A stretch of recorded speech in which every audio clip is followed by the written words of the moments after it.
Uma franquia de Hollywood que tem uma das melhores propostas de todos os tempos, e também uma das continuidades mais odiadas que já apareceram na tela. Durante uma guerra de clãs, o guerreiro escocês Conor MacLeod descobre que faz parte de uma raça imortal, que é impelida a entrar em combate com outros da mesma espécie, em busca de um grande prêmio que pode dar o poder de influenciar os destinos do mundo. Cada luta termina com uma cabeça voando, e a cada vitória, o sobrevivente absorve o poder do derrotado, até que no fim, só pode haver um. Essa é a genialidade de Highlander, mas aqui vem o detalhe que transforma essa saga numa lenda cult. O primeiro filme virou um clássico amado, os derivados expandiram o universo de um jeito fascinante e as continuações no cinema quase sempre pareciam querer destruir tudo o que o original construiu. Então hoje a gente vai fazer o que muita gente evita, encarar Highlander de ponta a ponta. Todos os filmes, os principais derivados, os bastidores e as curiosidades que explicam por que essa franquia continua viva. E no final, a gente vai falar do reboot que vai ser estrelado pelo Henry Cavill e dirigido pelo Chad Stahelski, o diretor de John Wick, que tenta fazer aquilo que Hollywood persegue há décadas, trazer Highlander de volta ao topo. Já deixa o like, se inscreve no canal e comenta desde já qual é a sua fase favorita da franquia. O filme original, a série com Duncan MacLeod, ou o caos absoluto das continuações? Porque hoje a viagem vai do século XVI até um reboot que promete recolocar espadas imortais e só pode haver um no centro da cultura pop. Antes de falar dos filmes, a gente precisa entender por que Highlander nunca morreu de verdade. E a resposta é simples. Porque Highlander não é só uma franquia, é uma ideia perfeita. E ideias perfeitas sobrevivem até quando os filmes não sobrevivem. A base é irresistível. Imortais vivendo escondidos entre humanos comuns, acumulando séculos de dor, amor, trauma e experiência, até o inevitável confronto final. Isso permite contar histórias em qualquer época, em qualquer país, com qualquer gênero.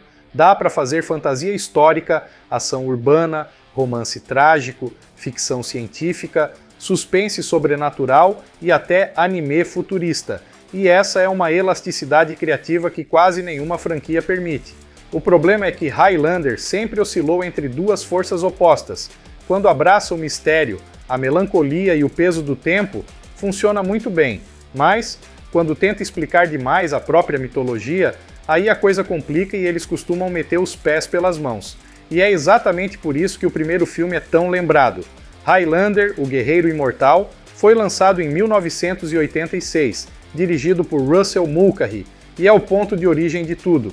A história acompanha Conor MacLeod, um escocês das terras altas que nasce no século XVI e depois de ser mortalmente ferido em batalha, descobre que não pode morrer de forma convencional. Exilado pelo próprio povo, que passa a vê-lo como amaldiçoado, Conor entra num mundo secreto de imortais.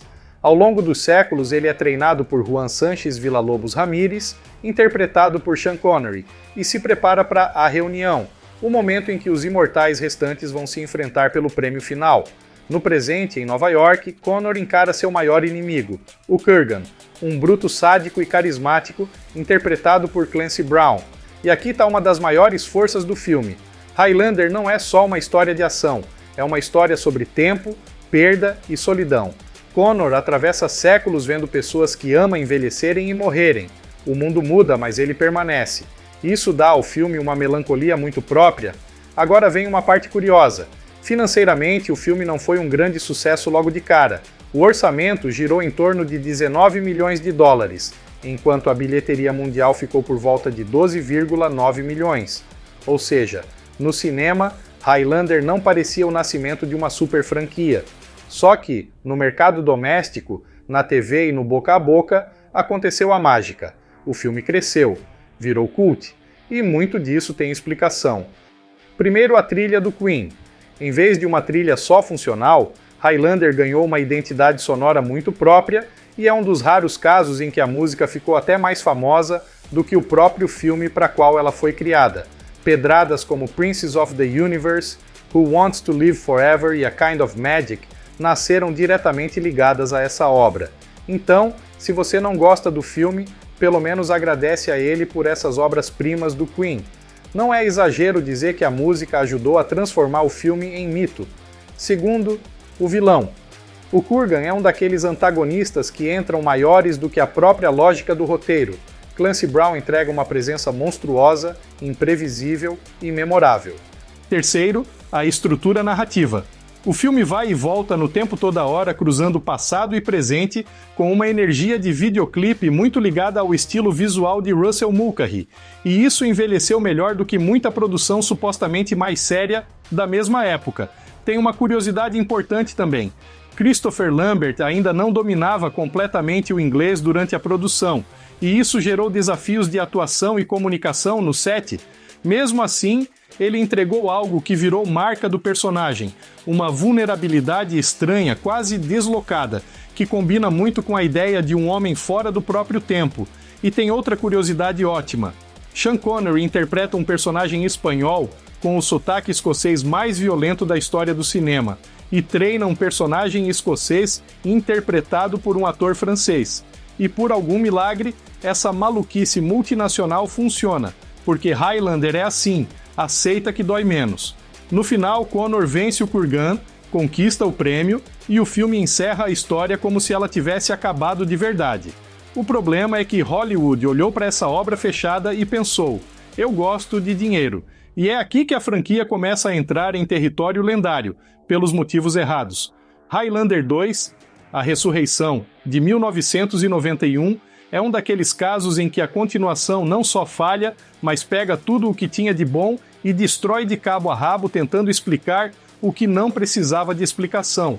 O filme se passa num futuro distópico, originalmente em 2024, onde a camada de ozônio foi destruída, e Connor MacLeod, já velho, vive num mundo protegido por um escudo artificial que foi erguido para proteger a Terra depois que a camada de ozônio foi pro vinagre. A trama resolve explicar a origem dos imortais de um jeito que deixou os fãs em choque. Eles seriam alienígenas vindos do planeta Zeist. Sim, alienígenas. Connor recupera a juventude quando manda para o saco um integrante de um grupo de alienígenas que veio para a Terra para acabar com a vida dele. Ramirez volta de forma mirabolante. E toda a mística do primeiro filme é jogada na lata de lixo de Hollywood, por uma explicação que, para muitos fãs, destrói a alma da franquia. Financeiramente, a situação também foi ruim. O orçamento é geralmente estimado entre 30 e 34 milhões de dólares, enquanto a bilheteria ficou em torno de 15 milhões. Um tombo pesado e merecido pacas. Os bastidores foram ainda mais interessantes do que o próprio filme. Highlander 2 sofreu com problemas de financiamento, interferência de produtores, caos de montagem e um contexto econômico complicado na Argentina, onde parte da produção foi feita. O resultado foi um filme mutilado por decisões conflitantes. Anos depois surgiu a chamada Renegade Version, uma tentativa de remontar o longa e apagar, ou pelo menos suavizar, parte do absurdo envolvendo Zeist. E isso por si só já diz tudo. A continuação precisou praticamente pedir desculpa pelo vacilo. Highlander 2 é péssimo, mas é um péssimo que acabou virando objeto de estudo, justamente por mostrar o que acontece quando uma franquia baseada em mistério tenta racionalizar demais a própria mitologia. E essa lição vai voltar no reboot, guarda isso. Depois do estrago, Hollywood tentou consertar a rota com Highlander 3, O Feiticeiro, lançado em 1994.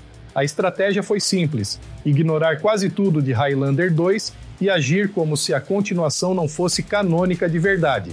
A trama traz Connor MacLeod mais uma vez como protagonista, vivendo novamente sob a lógica do primeiro filme. Surge então Kane, um imortal extremamente poderoso que tinha sido aprisionado séculos antes no Japão, e retorna no presente para enfrentar Connor. A ideia parecia boa. O problema é que o filme soa como uma reciclagem mais fraca do original. A gente tem Connor de novo, outro grande vilão, mais flashbacks, mais confronto final, mais peso histórico, só que com menos impacto, menos novidade e sem o frescor do primeiro. O orçamento costuma ser colocado na faixa de 25 a 26 milhões de dólares. A arrecadação ficou bem abaixo disso, com estimativas na casa dos 13 a 15 milhões, dependendo da fonte. Mais uma decepção. Ainda assim, Highlander 3 tem seus defensores, e eu entendo por quê. Ele pelo menos tenta recuperar a fantasia épica da obra original. Kane, interpretado por Mario Van Peebles, traz uma energia exagerada que combina com esse espírito maior que a vida da franquia. O filme também entende que Highlander funciona melhor quando trabalha duelo, honra, passado e maldição, e não quando vira uma aula não solicitada de ficção científica capenga. Mas o recado do público era claro: Connor MacLeod sozinho já não era suficiente para sustentar a marca no cinema. Foi então que Highlander encontrou seu formato mais estável na televisão, e assim, em 1992, estreia Highlander a série. E aqui a conversa muda de patamar. Porque para muita gente a melhor fase de Highlander não foi no cinema, foi na TV. A série apresenta Duncan MacLeod, do clã MacLeod, interpretado por Adrian Paul. Connor existe nesse universo e aparece no começo, mas o foco passa a ser Duncan, outro imortal que atravessou séculos e agora vive no mundo moderno enfrentando adversários, dilemas morais e as consequências de uma vida sem fim. O formato episódico foi perfeito para a premissa. Cada episódio podia explorar uma época do passado, um rival diferente, uma antiga paixão, uma promessa quebrada, um trauma que reaparecia séculos depois. De repente, Highlander tinha tempo para respirar, tempo para desenvolver regras, tempo para transformar a imortalidade em drama, e não só em coreografia. Esse é o ponto crucial. A série entendeu melhor do que várias continuações que o coração de Highlander não é só o duelo, é o custo emocional de sobreviver a todo mundo. A produção durou 6 temporadas de 1992 a 1998 e consolidou uma base de fãs gigantesca. Não tem bilheteria aqui, claro, mas, em termos de impacto de marca, esse foi provavelmente o derivado mais importante de toda a franquia. A série ajudou Highlander a permanecer relevante durante anos em que o cinema já tinha perdido o fôlego. Curiosidades? Várias. A série expandiu muito a mitologia dos imortais, popularizou ainda mais a ideia das regras do universo e deu espaço para personagens queridos como Amanda. Também ajudou a fixar Duncan como um ícone por mérito próprio, e não como simples sombra do Connor. E aqui tá a ironia linda dessa franquia. Highlander nasceu no cinema, mas sobreviveu porque a televisão entendeu melhor a proposta. Muita gente nem lembra, mas Highlander também teve uma fase animada. Highlander, a série animada exibida nos anos 90, pega a premissa central e leva tudo para um futuro pós-apocalíptico. O protagonista passa a ser Quentin MacLeod, descendente do clã, enfrentando o tirânico Cortan. A série reimagina vários elementos para um público mais jovem, com uma estética de aventura futurista. Não é o derivado mais lembrado, mas mostra como a marca era versátil o suficiente para ser reinventada fora do formato tradicional. Depois veio Highlander, o Corvo, spin-off live-action de 1998, centrado em Amanda, uma das personagens mais populares da série principal, interpretada por Elizabeth Gracen. A proposta era acompanhar uma imortal mais ambígua, charmosa e menos rígida do que Duncan. A série não durou muito, mas virou peça importante para quem gosta da fase televisiva e queria ver o universo por outro ponto de vista. Além disso, a franquia gerou romances, quadrinhos e produtos licenciados que ajudaram a manter viva a base de fãs. Highlander nunca virou um império multimídia no nível de Star Wars ou Star Trek, mas sempre teve uma capacidade impressionante de gerar lealdade. Em 2000, a franquia tenta uma cartada que parecia impossível de dar errado no papel: unir Connor e Duncan MacLeod no cinema. Esse é Highlander, a batalha final. A trama traz Duncan enfrentando Jacob Kell, um inimigo brutal do seu passado, enquanto Connor aparece envolvido numa crise existencial profunda. O filme usa a ideia de que Duncan talvez precise herdar a força de Connor para ter chance de derrotar Kell, criando um crossover que, em teoria, devia incendiar o coração dos fãs. Só que a execução dividiu bastante opiniões. O orçamento ficou em torno de 25 milhões de dólares e a bilheteria mundial girou perto de 15,8 milhões. De novo, abaixo do necessário para restaurar a saúde da franquia nos cinemas. O principal problema de A Batalha Final é que ele carrega um peso enorme, precisa agradar fãs do filme original, fãs da série e ainda funcionar para quem não conhece nada. Resultado, o longa frequentemente parece atropelado, tentando conciliar duas mitologias, dois protagonistas e um legado grande demais num espaço pequeno demais. Mas, mesmo com defeitos, a batalha final tem valor histórico. Ele é o grande evento de encontro entre as duas faces mais famosas de Highlander. Para muitos fãs, isso por si só já torna o filme importante, e existe um detalhe emocional forte. Connor, o herói que começou tudo, é tratado aqui quase como uma figura trágica, cansada pelo próprio peso do tempo. Essa leitura combina muito com a essência da franquia, ainda que o filme não explore tudo o que poderia. Se a batalha final não recolocou Highlander nos trilhos, O Feiticeiro, de 2007, enterrou de vez a esperança de um retorno cinematográfico tradicional naquela fase.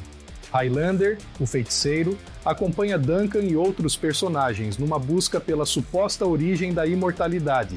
A ideia, no papel, até soa como algo que poderia expandir a mitologia, mas na prática o filme foi recebido de forma muito negativa por fãs e crítica. E aqui a franquia repete o pecado capital de Highlander 2, tentar explicar demais aquilo que era mais interessante como mistério.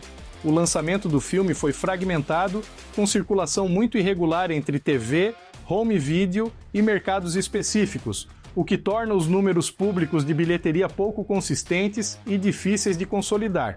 Em resumo, não houve o tipo de desempenho que pudesse relançar a marca para o grande público. O Feiticeiro acabou ganhando fama de capítulo que muitos fãs preferem simplesmente ignorar, e isso é revelador. Quando até o fã mais fiel decide apagar uma obra da memória, é porque a relação emocional foi rompida. Só que, curiosamente, no mesmo ano saiu algo que lembrava ao público como Highlander ainda podia render uma boa história em outro formato. Highlander: The Search for Vengeance, um longa em anime dirigido por Yoshiaki Kawajiri. E aqui a franquia recupera parte da dignidade. A história acompanha Colin MacLeod, um imortal que persegue Marcus Octavius ao longo de séculos, numa narrativa que mistura vingança pessoal, mitologia da franquia e um cenário futurista decadente. O anime abraça uma violência estilizada, uma atmosfera melancólica e uma escala operística que combinam muito bem com Highlander. Mais uma vez, os números comerciais não são tão transparentes, porque o lançamento foi limitado e muito dependente de home video e nicho. Mas artisticamente, esse projeto ganhou respeito entre fãs justamente por entender a essência da marca melhor do que certos filmes live action. Isso é quase poético. Quando o cinema live action se perdia, o anime lembrava que Highlander ainda funcionava quando tratava a imortalidade como tragédia, obsessão e duelo ritualístico. Agora que a gente passou por todos os principais filmes e derivados audiovisuais, dá para responder a pergunta central: por que Highlander continua vivo no imaginário popular, mesmo com uma filmografia tão irregular? Porque a ideia base é poderosa demais. O primeiro filme entregou imagem, música, frase de efeito e mitologia suficiente para alimentar décadas de imaginação. A série de TV mostrou que o universo era expansível. Os derivados provaram que dava para mudar época, mídia e protagonista, e até os fracassos ajudaram a construir a lenda, porque Highlander se tornou uma franquia que o público ama discutir, defender, corrigir e reinventar. Tem poucas marcas em Hollywood com esse tipo de relação. Highlander não é amado apesar do caos. Em parte, ele também é lembrado por causa do caos, e isso leva a gente ao assunto mais esperado. Nos últimos anos, o reboot de Highlander virou um daqueles projetos acompanhados com lupa por fãs de fantasia e ação. O nome mais forte ligado à nova versão é Henry Cavill, enquanto a direção ficou para o Chad Stahelski, o cineasta que ajudou a redefinir o cinema de ação moderno com a franquia John Wick. E só essa combinação já explica o tamanho da expectativa. De um lado, um ator que transmite fisicalidade, nobreza e presença mítica. Do outro, um diretor obcecado por coreografia, clareza visual e combate com identidade. Segundo entrevistas e reportagens especializadas divulgadas até agosto de 2025, Stahelski tratava Highlander não como um remake simples quadro a quadro, mas como uma reinvenção com ambição maior. A ideia discutida nessas entrevistas era expandir o recorte temporal e geográfico da narrativa, atravessando séculos e diferentes cenários, algo muito coerente com a alma da franquia. Em algumas falas repercutidas por veículos especializados, o diretor chegou a mencionar a vontade de explorar a jornada desde períodos históricos ligados às terras altas até centros urbanos contemporâneos, ampliando escala e escopo.